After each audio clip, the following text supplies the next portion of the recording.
Phone tapping కేసులో కీలకమైన పరిణామం చోటు చేసుకుంది. ఇప్పటివరకు పోలీసులు అరెస్ట్ చేసినటువంటి నలుగురికి కూడా కంప్లీట్‌గా బెయిల్ వచ్చేసింది. ఇప్పటివరకు తిరుపతి అన్నకి సుప్రీంకోర్టులో బెయిల్ వచ్చింది. అట్లాగే భుజంగరావు, రాధాకిషన్ రావుకి హైకోర్టులో బెయిల్ వచ్చింది. ఇక మిగిలిన వాళ్ళు ప్రణీత్ కుమార్ ఎవరైతే ఈ కేసులో మొదట అరెస్ట్ అయ్యిండో ప్రణీత్ కుమార్ ఆయనకు కూడా ఇవాళ సెషన్ కోర్టు బెయిల్ ఇచ్చింది. 2 రోజులుగా ఈయన పిటిషన్ మీద సెషన్ కోర్టులో వాదనలు జరుగుతూ ఉన్నాయి. ఆ వాదనల అనంతరం ఇవాళ కోర్టు ఆయనకు బెయిల్ మంజూరు చేసింది. అయితే ప్రధానంగా విచారణ సందర్భంగా పోలీసులు చెప్పింది ఏంటంటే కోర్టుకి ఆయన ఎవిడెన్స్ని ట్యాంపర్ చేశారు. హార్డ్ డిస్క్లు అవి ఏవైతే ఉన్నాయో వీళ్ళు కాల్స్ రికార్డ్ చేసినటువంటి హార్డ్ డిస్క్లు అవన్నీ కూడా వాటిని డిస్మాంటిల్ చేసిండు, అడవిలోకి వెళ్ళి డిస్పోజ్ చేసిండు వాటిని అని చెప్పి వాళ్ళు ముందు నుంచి కూడా ఆరోపణలు చేస్తూ ఉన్నారు. సో ఆ ఆరోపణల మీద వాళ్ళు అప్పుడైతే ముందు కేసు నమోదు చేసినప్పుడు ఏవైతే ఆరోపణలు చేసిరో నిన్న మొన్న వాదనలు జరిగిన సమయంలో కూడా కోర్టుకి అదే అంశం తీసుకొచ్చారు కోర్టు దృష్టికి. ఆ కోర్టుకు అదే విషయాన్ని చెప్పారు.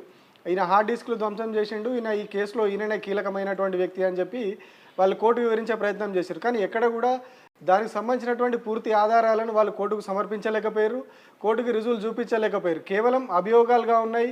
అట్లాగే కొంత సెక్షన్ ఆఫ్ మీడియాలో ట్రయల్ నడిచింది, ఆ మీడియా ట్రయల్కు మాత్రమే పనికొచ్చింది తప్పితే ఎక్కడ కూడా వీళ్ళు కోర్టులో ఆ రుజువులను సమర్పించలేకపోయారు, ఆ కోర్టుకి ఆధారాలు చెప్పలేకపోయారు ఎక్కడ కూడా. ఎందుకంటే ఈ కేసులో మొదట అరెస్ట్ అయింది ప్రణీత్ కుమారే. ఈ కేసులో ఎప్పుడైతే రేవంత్ రెడ్డి గవర్నమెంట్ ఫామ్ అయిందో డిసెంబర్ 7వ తారీఖు నాడు 2023 డిసెంబర్ 7 నాడు ముఖ్యమంత్రిగా రేవంత్ రెడ్డి ప్రమాణ స్వీకారం చేశారు. సో ఆయన ప్రమాణ స్వీకారం చేసినాక జస్ట్ వారం రోజుల్లోనే ఈ కేసును టేకప్ చేసిర్రు. అప్పుడు ఈయనను అరెస్ట్ చేశారు కేవలం వారం రోజుల్లో. ప్రభుత్వం ఛార్జ్ తీసుకున్న తర్వాత ప్రభుత్వం ఏర్పడినాక వారం రోజులకే ఈ కేసును టేకప్ చేశారంటే ఫోన్ ట్యాపింగ్ కేసు నమోదు చేశారు. ఫోన్ ట్యాపింగ్ జరిగింది అని చెప్పేసి ఆ కేసు నమోదు చేసి విచారణ మొదలుపెట్టారు. విచారణ మొదలుపెట్టి అప్పటి నుంచి కూడా ఈ ఇష్యూ కొనసాగుతూ ఉన్నది, వాదనలు కొనసాగుతూ ఉన్నాయి కోర్టులో. ఏదైతే వీళ్ళు కోర్టు డీటెయిల్స్ అని సేకరించడం చేయడం, ఆ తర్వాత మొదట ప్రణీత్ కుమార్ టార్గెట్గా పోలీసులు పావులు కలిపారు. రాష్ట్ర ప్రభుత్వం వచ్చి రాగానే ఆయన మీద చర్యలు మొదలుపెట్టింది. మార్చి 13 నాడు ఆయనను అరెస్ట్ చేసిర్రు. 2024 మార్చి నాడే ఆయనను అరెస్ట్ చేసిర్రు. దీనికంటే ముందు కూడా చాలా నాటకీయ పరిణామాలు జరిగినాయి.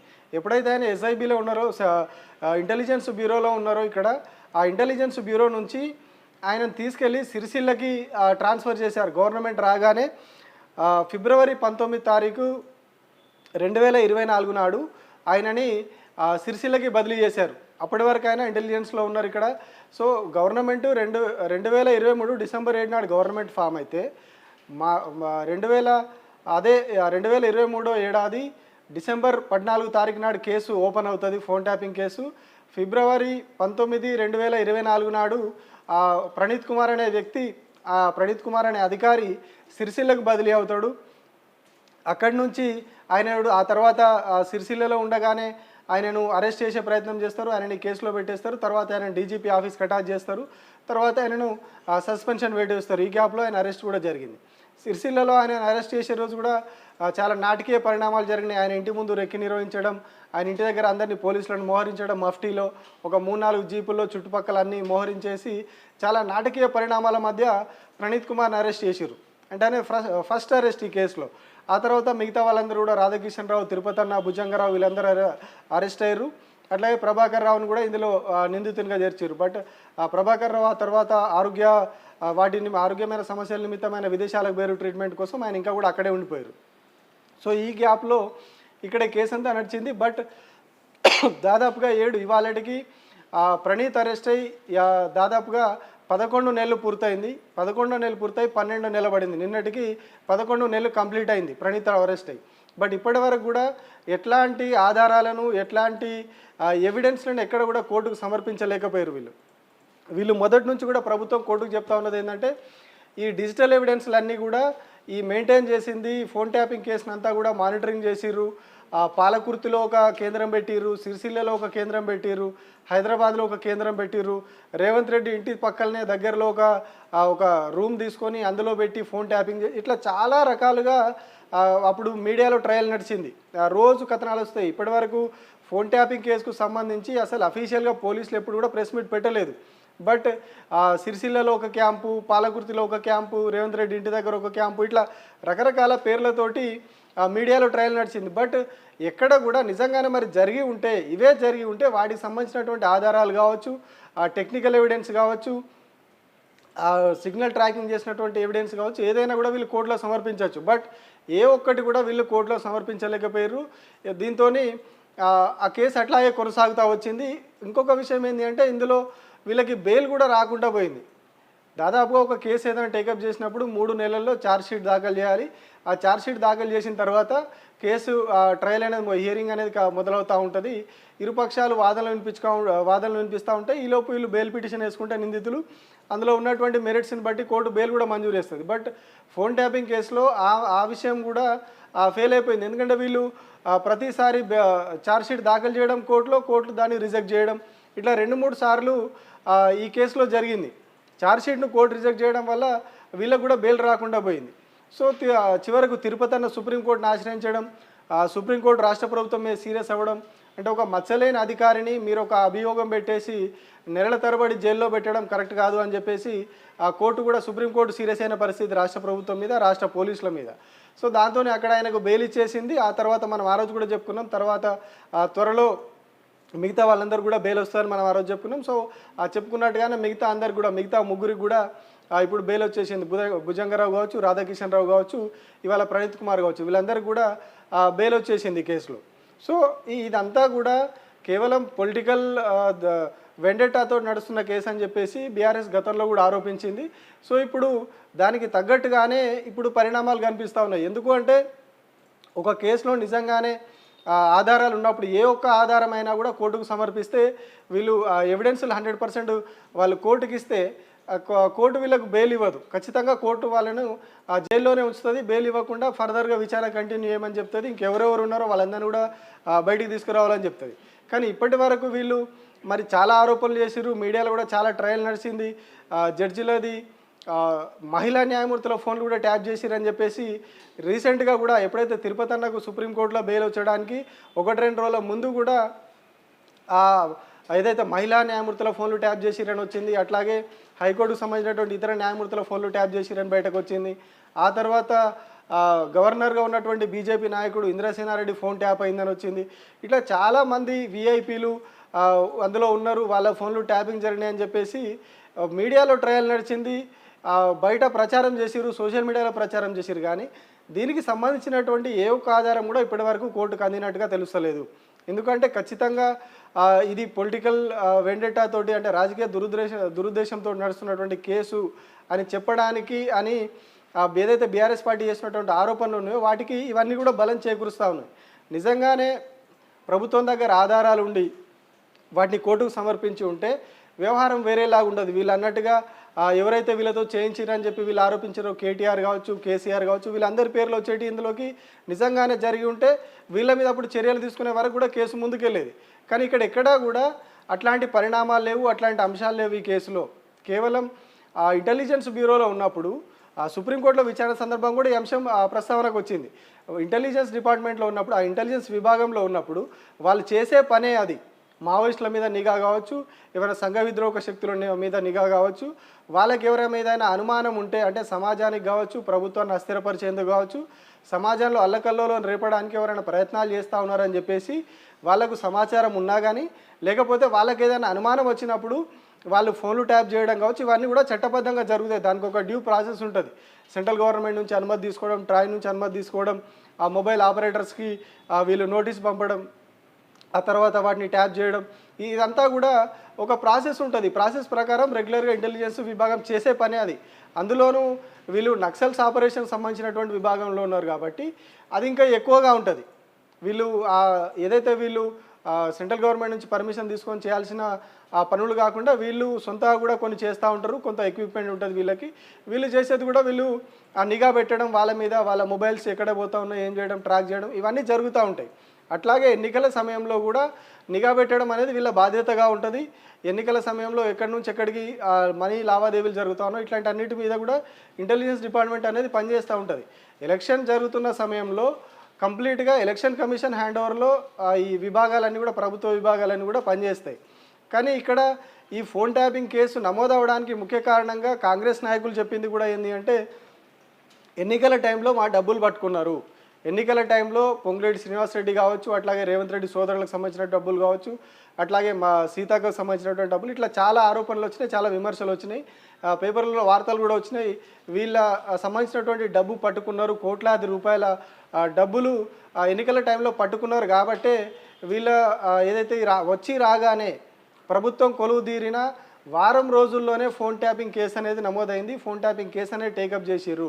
7వ తారీఖు నాడు, డిసెంబర్ 7 నాడు ప్రభుత్వం ఏర్పడితే డిసెంబర్ 14 నాడు ఈ ఫోన్ ట్యాపింగ్ కేసు టేకప్ చేసిర్రు. అంటే దీనికి కారణం కేవలం ఎలక్షన్ టైంలో జరిగినటువంటి ఆ మనీ లావాదేవీలని ఒక దగ్గర నుంచి ఇంకో దగ్గరికి వీళ్ళు పంపిస్తున్నటువంటి డబ్బులను ఏవైతే పట్టుకున్నారో ఆ ఉద్దేశంతో, ఆ కారణంతో మాత్రమే ఈ కేసు పెట్టిరని చెప్పేసి బీఆర్ఎస్ పార్టీ ఆరోపించింది. కాంగ్రెస్లో ఉన్న వాళ్ళు చాలామంది ఓపెన్గా కూడా చాలాసార్లు ప్రెస్ మీట్లలో చెప్పారు, ఎన్నికల టైంలో మా డబ్బులను పట్టుకున్నారు కాబట్టే ఈ మేము ఇది మా మీద నిఘా పెట్టిరు, మా ఫోన్ ట్యాపింగ్ చేసిరు అనడానికి ముఖ్య ఉద్దేశం, ముఖ్య ఆధారం కూడా అదే. మా డబ్బులను పట్టుకున్నారు కాబట్టి మేము అట్లా చెప్తా ఉన్నామని చెప్పి కూడా వాళ్ళు చాలాసార్లు చెప్పారు, బహిరంగంగా చెప్పారు. సో ఇదంతా కూడా బీఆర్ఎస్ ఆరోపించినట్టుగా, ఇదంతా చేసినట్టుగా కేవలం వీళ్ళు ఫోన్ ట్యాపింగ్ చేసి మా డబ్బులను పట్టుకున్నారు, ఎన్నికల టైంలో ఉన్న ఉద్దేశంతో మాత్రమే కేసు పెట్టారు తప్పితే మిగతా ఏవి కూడా ఇందులో లేవు, ఈ కేసులో అసలు మెరిట్సే లేవని చెప్పేసి గతంలో బీఆర్ఎస్ పార్టీ కూడా చెప్పింది. సో ఇప్పుడు వాళ్ళు చెప్పినట్టుగానే ఇదొక పొలిటికల్ వెండేటా కేసుగానే ఇప్పుడు మిగిలిపోయే పరిస్థితి కనిపిస్తూ ఉన్నది. ఎందుకంటే కోర్టుకు ఆధారాలు అనేటివి ముఖ్యం. వీళ్ళు నిజంగానే ఇంత ఏడాది కాలంగా లాస్ట్ డిసెంబర్ నుంచి ఇప్పుడు డిసెంబర్ దాటిపోయి కూడా మనం ఇంకొక 2 నెలలు అయిపోతూ ఉన్నది, ఇప్పటి వరకు కూడా ఎట్లాంటి ఎవిడెన్స్ వీళ్ళు తీసుకోలేదు. వీళ్ళు ప్రధానంగా మొదట చెప్పింది ప్రణీత్ కుమార్ హార్డ్ డిస్క్లన్నీ కూడా తీసుకెళ్ళి అడవుల్లో పడేశారు, వాటిని డిస్మాంటిల్ చేశారు, కాలబెట్టారు, ఇవన్నీ చెప్పారు. కానీ ఎవరైతే ఇంటెలిజెన్స్ విభాగంలో గతంలో పనిచేసిన వాళ్ళు, ఇంటెలిజెన్స్ విభాగానికి సంబంధించి అనుభవం ఉన్న వాళ్ళు చెప్పేది ఏంటి అంటే, ఇంటెలిజెన్స్ విభాగంలో ఒక రెగ్యులర్ ప్రోటోకాల్ ఉంటుంది. వాళ్ళు ఏవైతే నిఘా పెడతా ఉన్నారో, ఆ డేటా సేకరిస్తూ ఉన్నారో దానికి సంబంధించినటువంటి ఆ పరికరాలను, ఆ ఎక్విప్మెంట్ అంతా కూడా ఒక లిమిటెడ్ పీరియడ్ ఆఫ్ టైం, ఒక 3 నెలల 6 నెలల గడువుతో ప్రతిసారి వాటిని డిస్మాంటిల్ చేస్తూ ఉండాలి. ఎప్పుడైతే వీళ్ళు ఇవాళ ఒక ఆపరేషన్ స్టార్ట్ చేస్తే, ఒక వ్యక్తి మీద నిఘా పెట్టడమా లేకపోతే ఒక వ్యవస్థ మీద నిఘా పెట్టడమా చేస్తే, ఒక నక్సల్ ఆపరేషన్ మీద, ఒక నక్సల్ కదలికల మీద నిఘా పెడితే దానికి సంబంధించినటువంటి డేటాని వీళ్ళు అనాలిసిస్ చేసి దాని నుంచి అవుట్కమ్ అనేది వీళ్ళు తీసేసుకొని మిగతా డేటా అంతా కూడా, ఎక్విప్మెంట్ అంతా కూడా 3 to 6 months ఒక టైం పీరియడ్ ఉంటుంది. 90 రోజుల్లో మినిమం 90 రోజులు లేదా 6 నెలల వరకు తీసుకొని దాన్ని ఆ పరికరాలన్నింటినీ కూడా వాళ్ళు డిస్మాంటిల్ చేయాలనేది వాళ్ళ రెగ్యులర్ ప్రోటోకాల్ అని చెప్పి చెప్తా ఉన్నారు. సో ఆ రెగ్యులర్ ప్రోటోకాల్లో భాగంగా ఒకవేళ ఈయన ప్రణీత్ కుమార్ చేసి ఉండవచ్చు, ఎందుకంటే ఆయన ఇంటెలిజెన్స్ విభాగంలోనే ఉన్నారు, అట్లాగే ఒక ముఖ్యమైన పొజిషన్లో ఉన్నారు కాబట్టి ఆయన చేసి ఉండొచ్చు అప్పుడు. సో దాన్ని వీళ్ళు ఏం చెప్పారంటే కోర్టుకి పదే వీళ్ళ డిస్మాంటిల్ చేశాడు, ఆ ఆధారాలన్నింటినీ ధ్వంసం చేశాడు, హార్డ్ డిస్క్లను ధ్వంసం చేశాడని పదే వీళ్ళు బయట ప్రచారం చేశారు. కోర్టులో కూడా అదే వినిపించే ప్రయత్నం చేశారు. కానీ ఎక్కడ కూడా దానికి సంబంధించినటువంటి ఆధారాలు, అంటే ఈయన ధ్వంసం చేసినటువంటి పరికరాలు ఏవైతే ఫోన్ ట్యాపింగ్ అని వీళ్ళు చెప్తా ఉన్నారో, న్యాయమూర్తులు కావచ్చు, కొందరు పొలిటికల్ లీడర్లు కావచ్చు, ఇంకా కొందరు కీలకమైనటువంటి గవర్నర్ స్థాయిలో ఉన్నటువంటి వ్యక్తుల ఫోన్లు ట్యాప్ చేసిరని వీళ్ళు చెప్తా ఉన్నారు. ఈయన ధ్వంసం చేసినటువంటి పరికరాలు దానికోసం వాడినవే, అందులో ఉన్నటువంటి డేటా అంతా కూడా వాళ్ళదే అని చెప్పి వీళ్ళు ఎక్కడ కూడా ప్రూవ్ చేయలేకపోయారు. సో అందువల్ల ఇవాళ బెయిల్ వచ్చింది. ఎందుకంటే ఆయన రెగ్యులర్ డ్యూటీ ఆయన చేశారు, ఆయన రెగ్యులర్ ఏం పని చేస్తారో అదే చేశారు కాబట్టి ఇందులో చట్ట వ్యతిరేకమైనది ఏం లేదు అని కోర్టు కూడా భావించింది. సుప్రీంకోర్టులోనే ఈ అంశం తెరపైకి వచ్చింది. సుప్రీంకోర్టులో తిరుపతన్న బెయిల్ పిటిషన్ మీద వాదనలు జరిగినప్పుడు న్యాయమూర్తి అడిగారు, అక్కడ ఈయన తరపున వాదిస్తున్నటువంటి, ప్రభుత్వం తరపున వాదిస్తున్నటువంటి లాయర్ను, ఆయన డ్యూటీ ఏంటిది, అసలు ఆయన ఏ డిపార్ట్మెంట్లో పనిచేస్తారు అని చెప్పి లాయర్ని అడిగితే ఆయన ఇంటెలిజెన్స్ విభాగంలో పనిచేస్తారని చెప్పారు. మరి ఆయన విధులు ఏంటి, ఆయన ఏం చేస్తారు, ఆయన డ్యూటీ ఏంటిది ఇంటెలిజెన్స్ డిపార్ట్మెంట్లో అడిగినప్పుడు ఈ అంశాల మీద నిఘా పెట్టడం, వీటి మీద డేటా సేకరించి అనాలిసిస్ చేయడం ఆయన డ్యూటీ అని చెప్పారు. సో మరి ఆయన డ్యూటీ ఆయన చేస్తున్నప్పుడు మీరు అది చట్ట వ్యతిరేకం అని చెప్పేసి ఆయన మీద ఎట్లా చర్యలు తీసుకుంటారు? ఆయన 20-25 ఏళ్ళు 30 ఏళ్ళ సర్వీస్ ఉన్నటువంటి వ్యక్తి, ఆ సర్వీస్లో ఎప్పుడు కూడా ఆయన మీద మచ్చలేదు, అట్లాంటి ఆయన మీద మీరు ఇట్లా అభియోగాలు పెట్టే జైల్లో పెట్టారు, ఇన్ని రోజులు జైల్లో పెట్టి కేసును ఎందుకు నడిపిస్తూ ఉన్నారని చెప్పేసి కూడా సుప్రీంకోర్టులో న్యాయమూర్తి తిట్టిన పరిస్థితి. సో దాంతో ఆ తర్వాత హైకోర్టులో కూడా బెయిల్ వచ్చేసింది. ఇప్పుడు ప్రణీత్ కుమార్కి ఎవరైతే వీళ్ళు మెయిన్ అక్యూజ్డ్, ప్రైమ్ అక్యూజ్డ్ అని చెప్పేసి గవర్నమెంట్ చెప్తా వచ్చిందో ఆ ప్రణీత్ కుమార్కి కూడా ఈ కేసులో బెయిల్ వచ్చేసింది కంప్లీట్గా. ఇప్పటివరకు ఈ కేసులో మేజర్గా దాదాపు 6 పేర్లను చేర్చిరు వీళ్ళు. ప్రభాకర్ రావు, అట్లా ఇంకొకతను శ్రవణ్ అని చెప్పేసి ఆయన పేరు పెట్టిరు. మిగతా వీళ్ళందరూ కూడా భుజంగరావు, తిరుపతన్న, రాధాకిషన్ రావు, ప్రణీత్, వీళ్ళందరిలో కూడా 4 అరెస్ట్ అయితే ఇప్పుడు ఆ 4కి కూడా కంప్లీట్గా బెయిల్ వచ్చేసింది. కంప్లీట్గా ఫర్దర్గా ఎంక్వైరీ కొనసాగుతూ ఉంటుంది. ఎందుకంటే ఇప్పుడు వీళ్ళు కేసు పెట్టిన ఏడాదిలోనే వీళ్ళు ఎట్లాంటి ఆధారాలు సంపాదించలేకపోయారు, ఆధారాలని చూపించలేకపోయారు. కాబట్టి దాదాపుగా ఈ కేసు కూడా కోల్డ్ స్టోరేజ్లోకి వెళ్ళిపోయే పరిస్థితి కనిపిస్తూ ఉన్నది. కోల్డ్ స్టోరేజ్ అంటే కేవలం పొలిటికల్ వెండేటా కేసు కాబట్టి ఇది కొనసాగుతూ ఉంటుంది అంతే. ఇందులో ఆధారాలు నిరూపితం అవడం, వాళ్ళ మీద కేసు ముందుకెళ్ళడం, వాళ్ళని అరెస్ట్ చేయడం, మళ్ళీ జైల్లో పెట్టడం, ఇట్లాంటివన్నీ ఉండే పరిస్థితి కనిపించట్లేదు. ఎందుకంటే ఈ కేసు రుజువులు సేమ్ లిక్కర్ పాలసీ కేసులో అదే జరిగింది. మిగతా ఏవైతే టేకప్ చేసినటువంటి గవర్నమెంట్ టేకప్ చేసిన చాలా కేసులు, రేవంత్ రెడ్డి గవర్నమెంట్ వచ్చిన తర్వాత టేకప్ చేసిన చాలా కేసుల్లో ఇట్లాగే కోర్టుల్లో ఎదురుదెబ్బలు తగులుతూ ఉన్నాయి ప్రభుత్వానికి. ప్రతి చోట ప్రతి కేసులో ఇట్లాగే ఎదురుదెబ్బలు తగులుతూ ఉన్నాయి.